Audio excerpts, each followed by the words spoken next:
ನಿಲ್ಸಲ್ಲ. ಯಾವ್ದಾರ ಸಣ್ಣ ವಿಚಾರ ಬಂದ್ರೆ ಚಲುವರಾಯಸ್ವಾಮಿಗೆ ಧಿಕ್ಕಾರ, ಸಿದ್ದರಾಮಯ್ಯಗೆ ಧಿಕ್ಕಾರ, ಡಿ ಕೆ ಶಿವಕುಮಾರ್ಗೆ ಧಿಕ್ಕಾರ, ಕಾಂಗ್ರೆಸ್ಗೆ ಧಿಕ್ಕಾರ. ಏನು ಮಾಡಕ್ ಆಗಲ್ಲ. ಪ್ರಜಾಪ್ರಭುತ್ವದಲ್ಲಿ ನಿಮ್ಗೆ ಹೇಳಕ್ ಹಕ್ಕಿದೆ, ನಾವು ಕೇಳಬೇಕು ಅಷ್ಟೇ.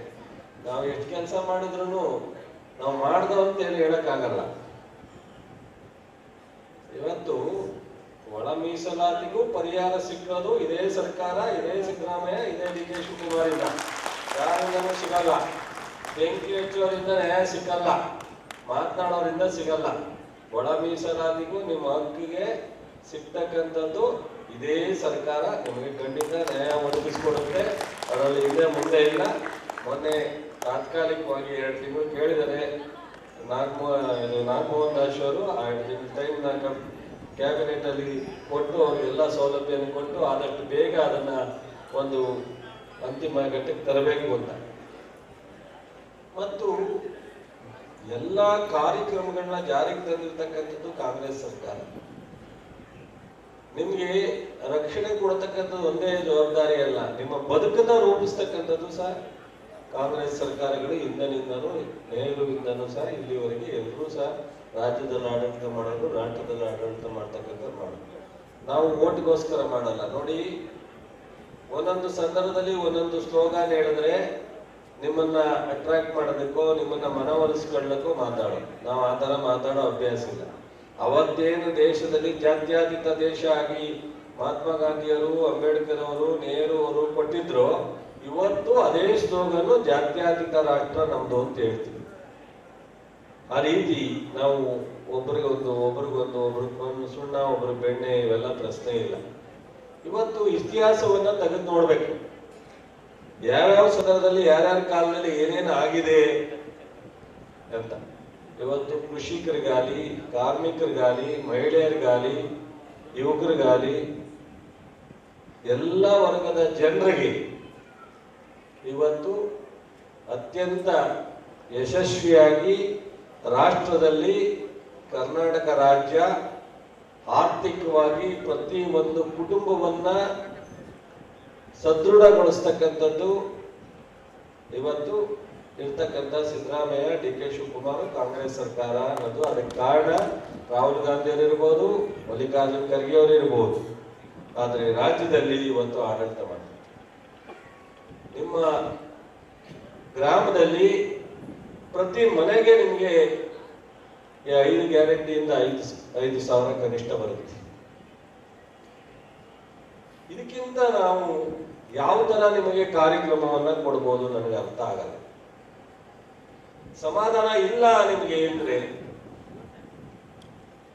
ಮೊನ್ನೆ ಹಾಲು 4 ರೂಪಾಯಿ ಜಾಸ್ತಿ ಸಿದ್ದರಾಮಯ್ಯ ಮನೆಗೆ ತಗೊಂಡೋದ್ರ ಅಥವಾ ಡಿ ಕೆ ಶಿವಕುಮಾರ್ ಮನೆಗೆ ತಗೊಂಡೋದ್ರ ಅಥವಾ 5 ಗ್ಯಾರಂಟಿ ಕೊಡ್ತಾ ಇದೀವಲ್ಲ ಅದಕ್ಕೆ ಹಾಕೊಂಡಿದೀವ?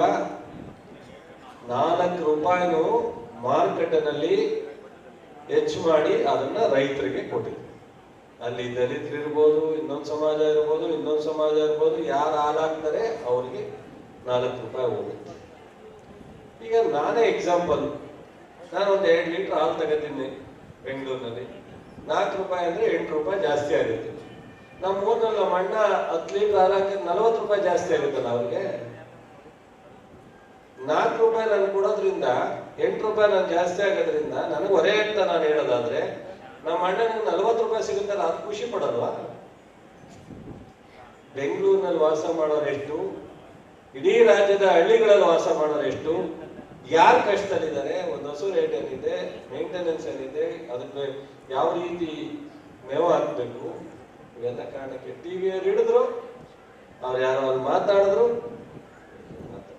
ಏನ್ ಮಾಡೋದು? ಇದಕ್ಕೆ ಪರಿಹಾರನೇ ಇಲ್ಲ. ಎಲ್ಲಿವರೆಗೆ ಗ್ರಾಮೀಣ ಪ್ರದೇಶದ ಪ್ರತಿಯೊಬ್ಬ ಯುವಕರು, ಮಹಿಳೆಯರು, ಪುರುಷರು ಬುದ್ಧಿವಂತರಾಗ್ತಿರೋ, ಸತ್ಯವನ್ನ ಅರ್ಥ ಮಾಡ್ಕೊತಿರೋ, ಯಾರು ಆಡಳಿತದ ಸಂದರ್ಭದಲ್ಲಿ ಈ ದೇಶದ ಅಭಿವೃದ್ಧಿಗೆ, ದೇಶದ ಜನರ ಬದುಕಿಗೆ ಶಕ್ತಿಯನ್ನ ತುಂಬುತ್ತಾರೆ ಅನ್ನೋದು ನಿಮಗೆ ಮನದಟ್ಟಾಗುತ್ತೋ, ಅವಾಗ ಅಷ್ಟೇ ಈ ದೇಶ ಇನ್ನೊಂದಷ್ಟು ಮುಂದಕ್ಕೆ ಗಟ್ಟಿಯಾಗಿ ಸಾಧ್ಯ ಆಗುತ್ತೆ.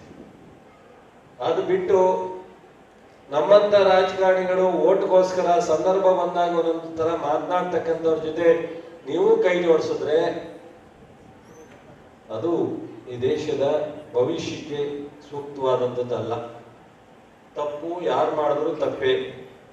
ಅದೇ ರೀತಿ ಯಾರು ಒಳ್ಳೇದು ಮಾಡ್ತಾರೆ ಆ ಒಳ್ಳೇದನ್ನ ನಾವು ಅಪ್ರಿಷಿಯೇಷನ್ ಮಾಡುವಂಥದ್ದನ್ನ ಕಲಿಬೇಕಾಗತ್ತೆ.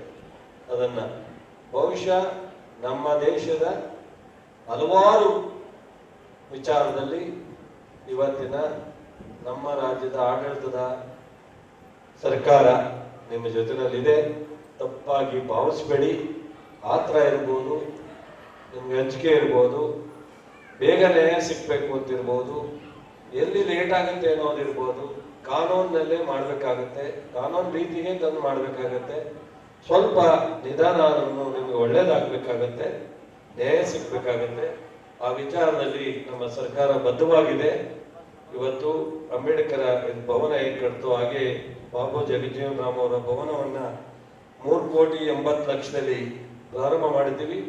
ನಮ್ಮ ಶಾಸಕರು ಹೇಳಿದಾಗೆ ಕಂಪ್ಲೀಟ್ ಮಾಡಲಿಕ್ಕೆ ಇನ್ನೊಂದಷ್ಟು ಬೇಕು ಅಂದ್ರೆ ಅದಕ್ಕೂ ಸಹ ಕೊಡ್ಲಿಕ್ಕೆ ಶಾಸಕರು ಮತ್ತು ಸರ್ಕಾರ ನಾವು ತಯಾರಾಗಿದ್ದೀವಿ.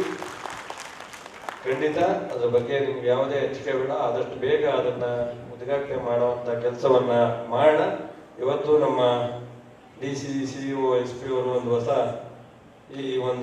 ಈ ಸಮಾಜದ 10 ಜನ ಪ್ರಮುಖರಿಗೆ ಸನ್ಮಾನ ಮಾಡ್ತಕ್ಕಂಥ ಕಾರ್ಯಕ್ರಮವನ್ನ ಇಟ್ಕೊಂಡಿದ್ದಾರೆ.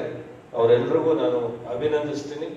ಜೊತೆಗೆ ಒಂದಷ್ಟು ಮಕ್ಕಳುಗಳಿಗೆ ಚರ್ಚಾ ಸ್ಪರ್ಧೆ ಇಟ್ಟು ಅದಕ್ಕೆ ಒಂದಷ್ಟು ಜನ ಪ್ರೈಸ್ ಅನ್ನ ಕೊಡ್ತಕ್ಕಂಥ ಕೆಲಸವನ್ನ ಮಾಡಿದ್ದಾರೆ.